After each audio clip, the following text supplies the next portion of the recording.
All right, thank you. Such a pleasure So, to meet you. hey, you too. This is a funny film. Oh So yeah. it reminded me of Ferris Bueller's Day Off in a way. Oh, You that's get so that, cool. you get that, and I kept thinking, Jason, Oh, Jason Schwartzman. Schwartzman. Yeah, Yeah, yeah. very interesting. I love this. Talk about how this came about for you.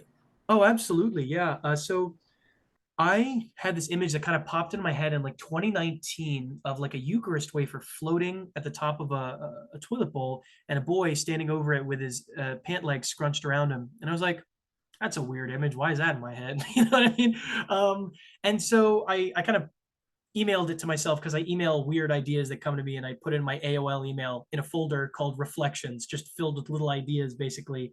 In 2021, I was halfway through my first year at USC. And basically at USC, there are certain alumni that are like sort of like deified, where it's like, you got to do what these people did. So the big one in my generation is like Ryan Coogler was just, he just shot out of there like a rocket, right? And so anything that he did, you learn about and you're like, oh shit, I got to do that. So I'd heard that he had written 5 first drafts by the time he graduated from USC. So I was like, okay, I'm gonna try and write 5 screenplays. I only was able to write 3 because I'm not that prolific, but Lemonade was the first one I wrote. I had written down a bunch of memories, and these memories from my adolescence, I noticed commonalities between them, and I sort of threaded certain commonalities together until I got an A plot, a B plot, and a C plot, and then I wrote it out of order and I merged it together. And what I realized was I linked these memories with that image that I had. I realized that a lot of the feelings I had when I was in adolescence was about sexual guilt, um, and Catholic guilt with regards to becoming a sexual being. And I realized that I could make a plot device that externalized internal conflict, that we could have a measurable physical way of showing the descent of John as he continues his relationship with Lilith. We could measure how depraved and how guilty he's feeling with these sacrilegious acts. So once I had those two together, it really felt like I kind of had something. No, the funny thing about this is that I love the girlfriend. Yeah, she's She made amazing. me laugh. She reminded me of early Christina Ricci, Oh, of that's how she awesome. started, which was great. Just her performance is wonderful. Talk about the casting of that because it's pretty good. Thank you. Yeah. So Jake, I was familiar with from 8th grade. I saw him in 2018 and I loved him. He was super sincere, super self-disclosing. You know, he spoke so honestly and with a kind of New York neuroticism that I really identified with. So he was on the pitch deck. It was pretty easy to sort of go with him. Sky, we found through a more traditional casting process. Sky, basically, her background was she's been on Broadway most of her life. And this is kind of her first big foray into film. And the thing that's so cool is it's a common problem if a stage actor is trying screen acting for the first time, they are still doing the projecting to the back of the room thing, whereas they should be acting for a close up. But Sky had this absolutely incredible moment in her self tape.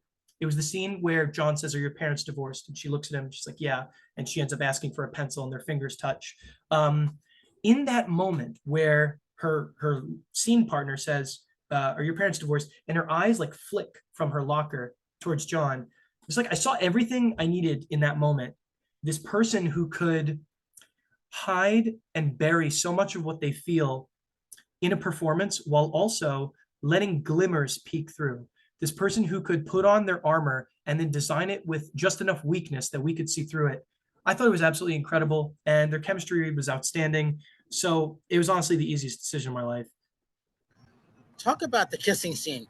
I would remember all the junkets, we would have things like this that we would ask, and all of a sudden I'm like, it's the kissing scene. I can only imagine how many takes that was for that. Yeah, which kiss? Which one? Because this damn movie has a lot of kissing The scenes. very first one. Yes. Okay. So this one, I believe we did 3 takes of that, maybe 4 takes, but you should know we rehearsed and we had an intimacy coordinator. So they had kissed before that moment, of course.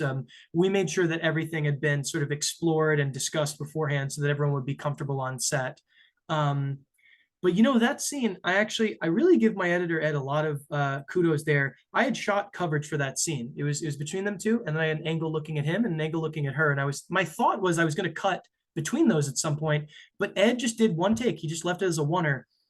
It was a beautiful decision because we're really just alive in that moment with them. I thought that was great.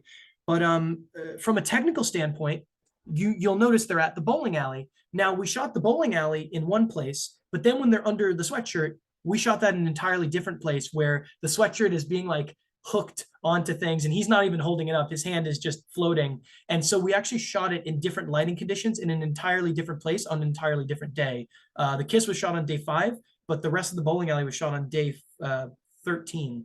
Yeah. Talk about getting into Tribeca. That's not always easy, but the fact that you got it, and I was happy for you because a lot of people don't understand it's not easy to get into film festivals and just to see what's going on with things because there's so many good films that don't get chosen. It's absolutely wacky. And honestly, I think to some extent there's no justice in the world. Like I do not think that it's guaranteed that every good film will get into a great film festival. And it's really not a guarantee that every film at every film festival is good either. You know what I mean? That's not speaking about this year's stuff. I haven't seen any of the stuff from this year, but I'm just speaking in principle. There's so much randomness that goes into this. Like I think about that statistic that judges give harsher sentences at 11 a.m. and it's even for equivalent crimes. It's not because the criminals happen to somehow be worse. It's because the judges haven't eaten lunch and they're grumpy and they're more likely to give bad sentences, worse sentences. There is so much noise inherent in human beings and human behavior. And if your film is only getting seen by 1 or 2 screeners, you don't know what they watched beforehand. You don't know if they're hungry. You don't know if they just had a fight with their partner. There is so much low probability of success just because it's really hard to control for those conditions. So I feel very lucky. I feel very fortunate, but I'm trying not to like take it to heart because I know how absolutely astronomically low the odds are. It almost is like silly to think about. You know what I mean?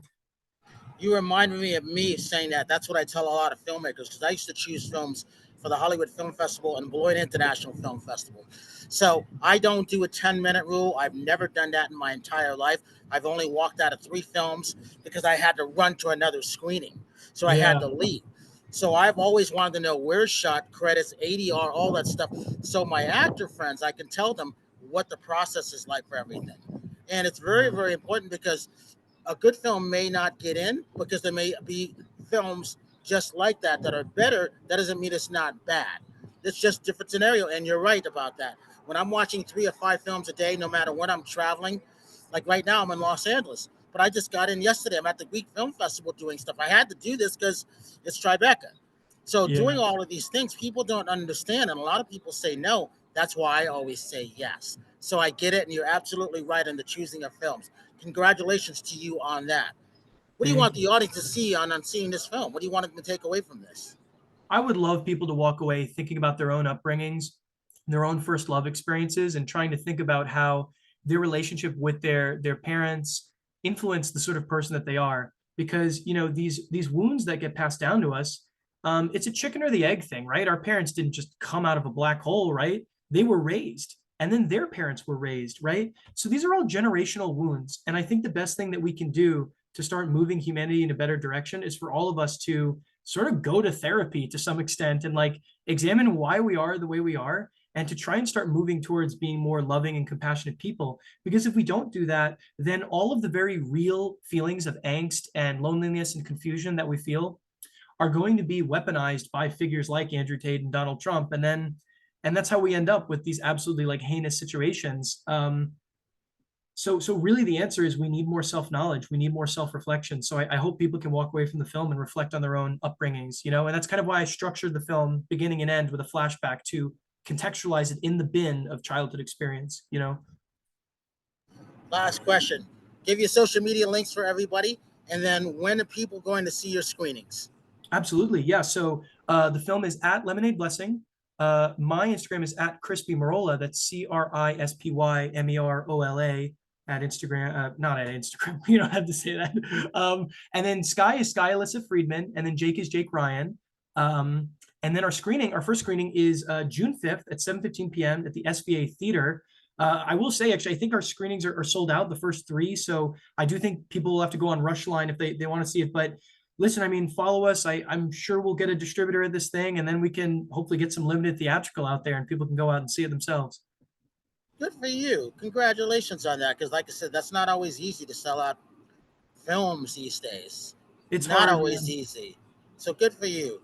Thank Thank you, you Brian. so I much, appreciate man, it. for your time. And like I said, I had to make time to see this film, but it's important for the filmmakers. and that's our job. Unfortunately, there's not a lot of us left that understand that they have to interview people for the films. You know. Well, thank you for putting in the time. I seriously appreciate it, not only watching it, but also talking to me. Thank you so much. It's super thoughtful of you. Oh yeah, thanks, man. I